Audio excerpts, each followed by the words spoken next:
Shalom saudaraku yang dikasihi oleh Tuhan Yesus Kristus.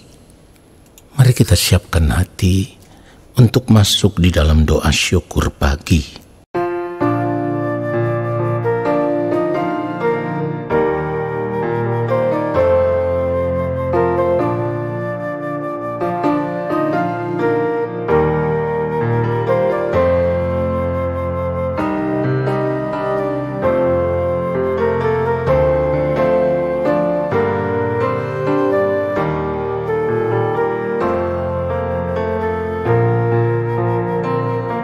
Satu hal telah ku minta kepada Tuhan, itulah yang ku ingini. Satu hal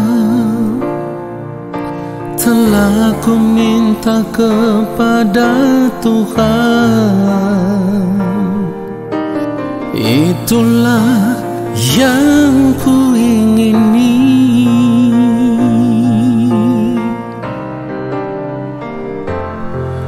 Diam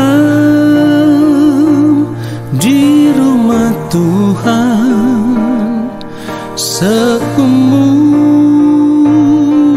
hidupku, menyaksikan kemurahan Tuhan dan menikmati bait-Nya.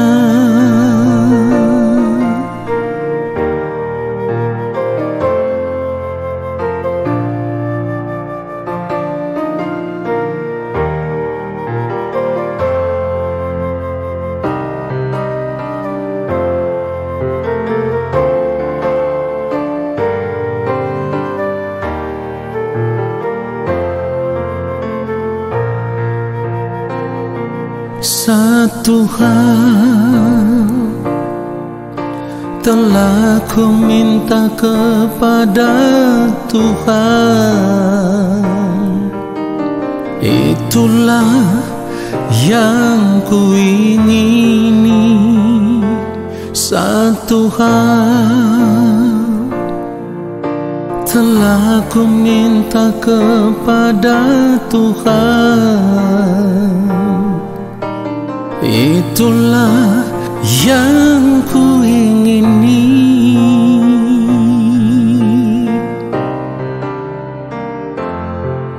Diam di rumah Tuhan seumur hidupku, menyaksikan kemurahan Tuhan dan menikmati bait-Nya.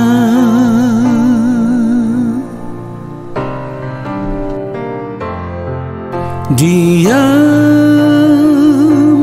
di rumah Tuhan seumur hidupku,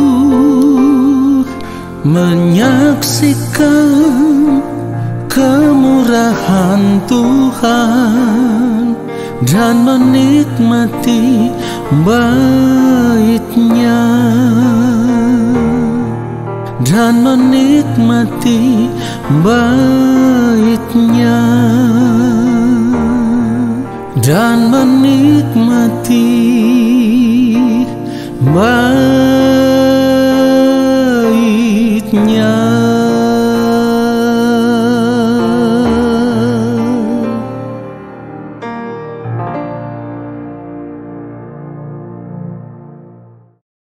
Mari kita berdoa. Allah yang Maha Kudus, Allah yang Maha Agung, Allah yang Maha Mulia, saat ini kami ada di hadirat-Mu ya Tuhan, dan kami mau menanti-nantikan firman-Mu. Berbicaralah bagi kami ketika kami duduk diam di kaki-Mu ya Bapa di dalam hadirat-Mu, ketika kami mengangkat hati dalam penyembahan kepada Tuhan. kiranya Engkau berkenan menyampaikan isi hati-Mu yang merupakan nasihat kehidupan bagi kami, supaya di dalam hari-hari hidup kami, di dalam pimpinan kuasa Roh Kudus, kami mau berjuang untuk hidup seturut dengan firman-Mu. Kuduskanlah kami semua. Urapilah hamba-Mu ya Allah, untuk menyampaikan akan isi hati-Mu, kebenaran firman-Mu, supaya firman yang kami dengar, itulah yang meneguhkan kami, bahkan memberkati kami. Di dalam nama Tuhan Yesus Kristus, kami sambut firman Tuhan saat ini. Amin. Saudara yang dikasihi oleh Tuhan Yesus Kristus, kalau kita mengerti apa yang firman Tuhan maksudkan, sebagaimana dikatakan, barang siapa setia dalam perkara-perkara kecil, ia setia juga dalam perkara-perkara besar. Dan barang siapa tidak benar dalam perkara-perkara kecil, ia tidak benar juga dalam perkara-perkara besar. Inilah yang ditulis di dalam Lukas 16 ayat 10.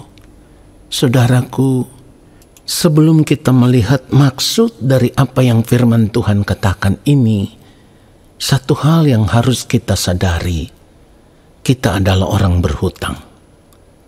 Dalam hal ini kita berhutang kehidupan. Artinya, oleh penebusan di dalam Yesus Kristus, kita menerima janji keselamatan. Janji keselamatan itulah yang akan membuat kita pada akhirnya akan beroleh hidup yang kekal di dalam Kristus. Nah, jadi kalau kita tahu oleh penebusan itu kita ditebus dari segala pelanggaran salah dan dosa, yang seharusnya karena dosa itu kita akan binasa di kekekalan, maka oleh penebusan itu kita diselamatkan dan beroleh hidup yang kekal di dalam Kristus. Ini artinya selama kita masih ada di dunia ini, kita harus berjuang untuk menjaga keselamatan itu. Dengan kata lain, selama kita masih hidup di dunia ini, kita harus berjuang untuk membayar harga, yaitu kesetiaan kita kepada Tuhan di sepanjang umur hidup kita.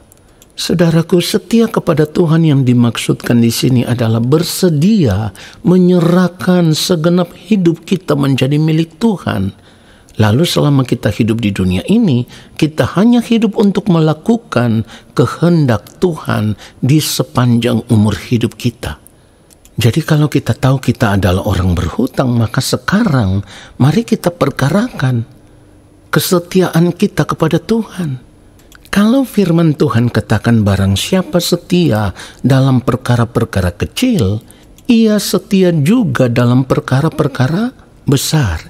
Dan barang siapa tidak benar dalam perkara-perkara kecil, ia tidak benar juga dalam perkara-perkara besar. Kita harus mengerti kebenaran firman Tuhan ini secara benar. Maksud dari perkara-perkara kecil di dalam ayat firman Tuhan ini adalah apa yang kita miliki. Dalam hal ini uang atau harta yang ada pada kita. Apakah lalu kita tidak boleh memiliki uang atau harta? Bukan tidak boleh. Tetapi maksudnya kalau kita masih memberi diri kita terikat dengan apa yang kita miliki, terikat dengan uang, terikat dengan harta yang kita miliki, yang artinya kita masih menjadi orang yang materialistis, maka hal itu akan membuat hidup kita jauh dari Tuhan. Artinya kita tidak akan setia kepada Tuhan. Kita tidak akan bersedia menyerahkan segenap hidup kita kepada Tuhan.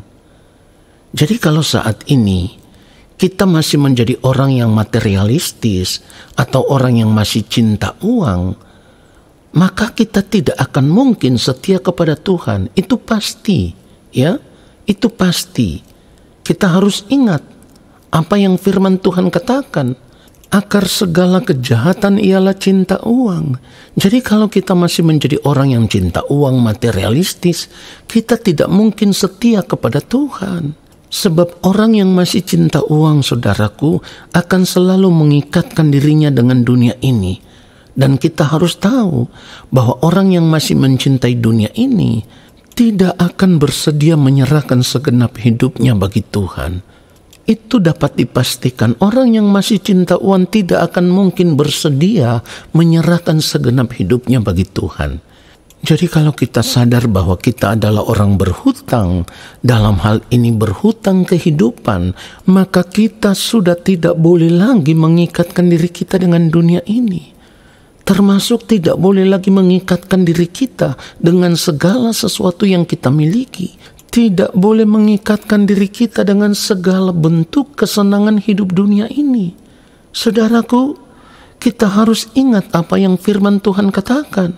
1 Korintus 6 ayat 20 dikatakan, sebab kamu telah dibeli dan harganya telah lunas dibayar. Karena itu muliakanlah Allah dengan tubuhmu. Kalau firman Tuhan katakan bahwa kita telah dibeli dan harganya telah lunas dibayar, maka seharusnya kita sadar. Seharusnya kita sadar. Ketika kita ditebus di dalam Kristus, maka segenap hidup kita telah menjadi milik Tuhan. Dalam hal ini, segala sesuatu yang ada pada kita, apa yang kita miliki, kita harus sadar semuanya itu milik Tuhan. Perhatikan itu, saudaraku. Ini artinya tidak ada lagi bagian dari kehidupan kita yang tersisa untuk menikmati dunia ini. Lalu apa yang bisa kita nikmati? Satu-satunya kenikmatan hidup kita itu hanya Tuhan saja. Satu-satunya bagian kita adalah Tuhan. Berarti kita harus menjadikan Tuhan sebagai satu-satunya kebahagiaan hidup kita yang dapat kita nikmati selama kita masih hidup di dunia ini. Bukan yang lain, Tuhan saja. Perhatikan itu. Saudaraku, kalau kita menyadari akan hal ini dan kita bersedia hidup menikmati Tuhan saja, menjadikan Tuhan satu-satunya kebahagiaan hidup kita, maka itu artinya kita memiliki kesetiaan yang tak bersyarat, kesetiaan yang tanpa batas kepada Tuhan, bahkan kesetiaan sampai di ujung nafas hidup kita yang terakhir. Saudaraku, kesetiaan seperti inilah yang membuat kita bisa berkata, siapa gerangan ada padaku di sorga selain engkau? Selain engkau tidak ada yang kuingini di bumi. Sekalipun dagingku dan hatiku habis lenyap, gunung batuku dan bagianku tetaplah Allah selama-lamanya. Ini yang ditulis di dalam Mazmur 73 ayat 25 dan ayat 26. Kita tahu di dalam Kristus kita telah menerima janji keselamatan, hidup kekal. Sekali lagi, hidup kekal. Tetapi janji keselamatan yang kita terima itu adalah langkah awal yang harus kita jalani menuju kehidupan kekal yang sesungguhnya. Kapan? Ketika nanti kita berada di balik kematian. Jika kita setia sampai akhir, maka kita akan menjadi pemenang. Menjadi pemenang bukan saja membuat kita akan menerima mahkota kehidupan, tetapi lebih daripada itu, Allah Bapa di sorga akan mengakui kita sebagai anak-anaknya. Wahyu 21 ayat 7 mencatat itu. Barang siapa menang, ia akan memperoleh semuanya ini. Dan aku akan menjadi Allahnya dan ia akan menjadi anakku. Saudaraku, mari kita sadar. Kalau kita tidak berjuang, maka kita tidak akan pernah bisa menjadi pemenang. Tidak menjadi pemenang, kita akan ditolak sebagai anak-anak Allah. Kita tidak akan diakui sebagai anak-anak Allah. Jadi sadarlah, selama kita masih hidup di dunia ini, kita berhutang kehidupan, kita harus berjuang setia kepada Tuhan sampai di akhir kehidupan kita, supaya pada akhirnya kesetiaan kita kepada Tuhan akan membuat kita bisa diterima di dalam kerajaan Allah Bapa di sorga. Jika tidak, kita ditolak oleh Tuhan. Biarlah kebenaran firman Tuhan ini menyadarkan kita semua.